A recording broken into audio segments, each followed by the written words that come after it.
ఏం జరిగింది బాబయ్య? బాబయ్య అమ్మగారు అమ్మగారు అమ్మయ్య అమ్మయ్య అమ్మగారు బాబా ఉండు డాక్టర్కి ఫోన్ చేస్తాను.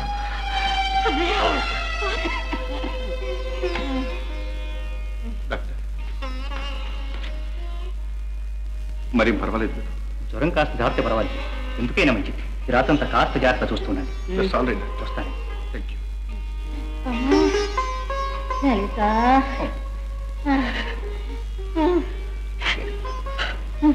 కళ్ళు లేకపోయినా అన్ని చూస్తున్నట్టే ఇంటికి ఎంతో పెద్ద దిక్కుగా ఉండేదండి. బాబు గారు బాబు గారు ఎవరు తెచ్చారు? అయ్యగారికి గుండెపోటు వచ్చింది బాబు. తమరు వెంటనే రావాలి బాబయ్య. అమ్మని జాగ్రత్తగా చూస్తాం. మనల్ని అనాథలు చేసిపోతున్నాడు, అన్యాయం చేసిపోతున్నాడు. పుట్టిన ప్రతివాడు పోవలసిందే, కానీ పోయే ముందు ఏది ఎక్కడుందో చెప్పకుండా వెళ్ళిపోతే ఉన్న వాళ్ళకి ఎలా తెలుస్తుంది? వాళ్ళు ఏమైపోతారు? అయ్యో మేనేజర్ గారు వస్తున్నట్టున్నారు.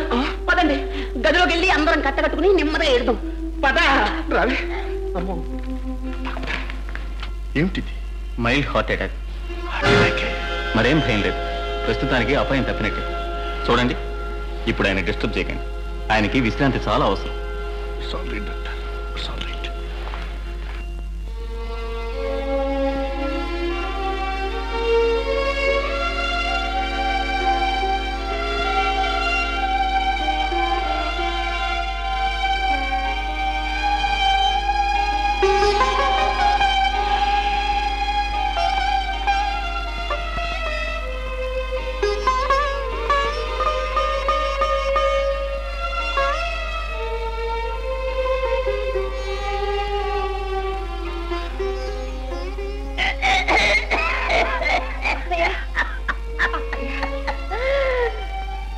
నీకేం భయం లేదురా, విన్నానురా.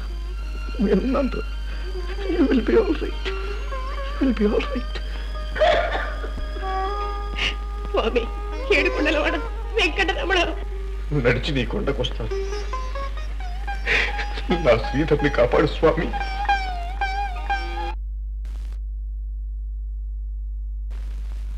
అమ్మకి ఎలా ఉంది?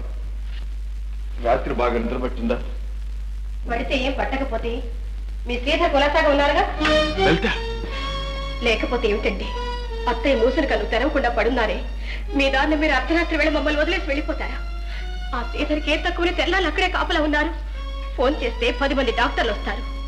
ఇక్కడ ప్రాణం మీదకి వచ్చినా పిలిస్తే పలికే దిక్కు కూడా లేదు.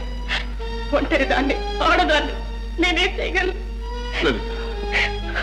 కన్న తల్లి కన్నా, కట్టుకున్న భార్య కన్నా మీ యజమాని ఆ శ్రీధర్ ఎక్కువయ్యాడా మీకు? శ్రీధర్ నాకు యజమాని మాత్రమే కాదు, నా ప్రాణం, అడుగడుగున ఆదుకున్న దైవం. నీకు తెలియదు, చిన్నప్పుడు నేను నీళ్లలో పడి మునిగిపోతూ ఉండగా తెగించి వాడే నన్ను రక్షించకపోతే నాకు ఆనాడే 100 ఏళ్లు నిండే లలిత. మా నాన్నగారు పోయిన తర్వాత నేను నిస్సహాయంగా నడి వీధిలో నిలబడ్డప్పుడు వాడే ఆదరించి నాకు విద్యాదానం చేయకపోతే నేనెక్కడో రిక్షా లాగుతూ ఉండవలసిన వాడిని లలిత.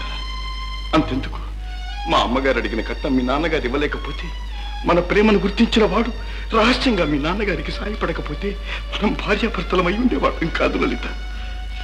ఇప్పుడు చెప్పు, ఇప్పుడు చెప్పు, నాకు పునర్జన్మనిచ్చి నా జీవితాన్ని సరిదిద్ది నన్ను ఒక ఇంటివాణ్ణి చేసిన నా శ్రీధర్ చావు బ్రతుకుల మధ్య కొట్టుకుంటూ ఉంటే నేనెక్కడ ఉండాలి? చెప్పు లలిత, నేనెక్కడ ఉండాలి? ఇక్కడ, అక్కడ, చెప్పు లలిత. తెలిసి తెలియని ఆవేశంలో మీ ఆత్మీయతను గుర్తించలేకపోయాను. నాకీ దైవాన్ని ప్రసాదించిన ఆ దయామయుణ్ణి నేను అపార్థం చేసుకున్నానండి. నన్ను క్షమించండి.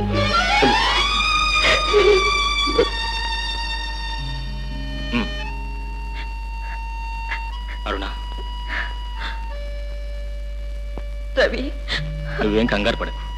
నువ్వు ఇంటికి వెళ్ళేసరికి మీ నాన్నగారే నవ్వుతూ ఎదురొచ్చి నేను పలకరిస్తాను. అలా జరగాలని నేను భగవంతుని ప్రార్థిస్తున్నాను. భగవంతుడు మనకి ఎప్పుడు అన్యాయం చేయడు. మీ నాన్నగారే మన పెళ్లి చేసి మనవళ్ళని మునిమనవలను కూడా ఎత్తుకుంటారు. రవి, మీరు త్వరగా నాన్నగారిని కలుసుకుని నాకు సెలవు దొరకగానే బయలుదేరి వస్తాను. అన్ని విషయాలు నాన్నగారితో మాట్లాడతాను. నువ్వేం భయపడకు.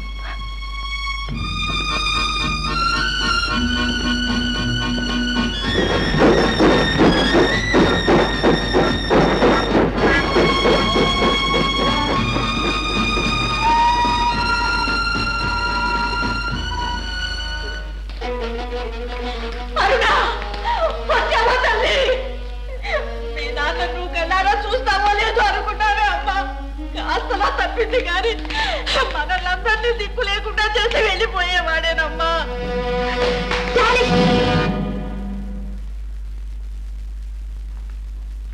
డాక్టర్, చూడమ్మా, ఇప్పుడు ఆయనకు కావాల్సింది మందులు కాదు, ప్రశాంత వాతావరణం, పూర్తి విశ్రాంతి. ఆయనకు ఆవేదన, ఆందోళన పనికిరాదు. చూసి వెంటనే వచ్చాయమ్మా.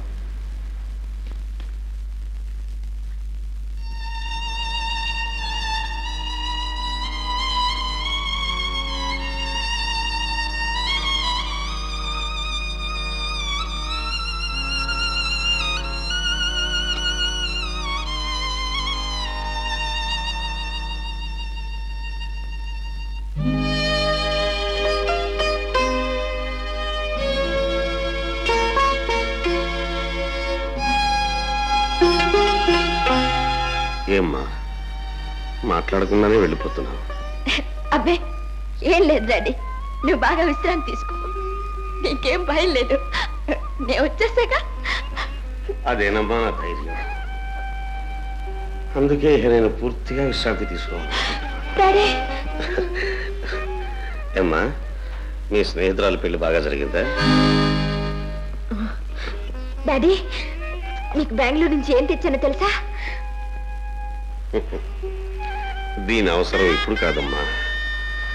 ఈ జన్మకు నాకు ఇష్టమైనవన్నీ వదిలేసేయమన్నాడు డాక్టర్, నిన్ను తప్ప. రేపొద్దున ఏ అయ్యో వచ్చి నువ్వు నా దాని తీసుకువెళ్ళిపోతాడు చూడు, అప్పుడు ఇద్దుగారమ్మా ఇది. అవే మాటలు డాడీ. చూస్తూ ఉండు, నువ్వు 4 రోజుల్లో మామూలు మనిషి అయిపోతావు, ఆఫీస్కి వెళ్తావు.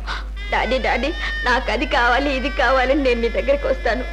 నువ్వేమో నేను అడిగి అడగకముందే కళ్ళెర చేసి కష్టమంటావు.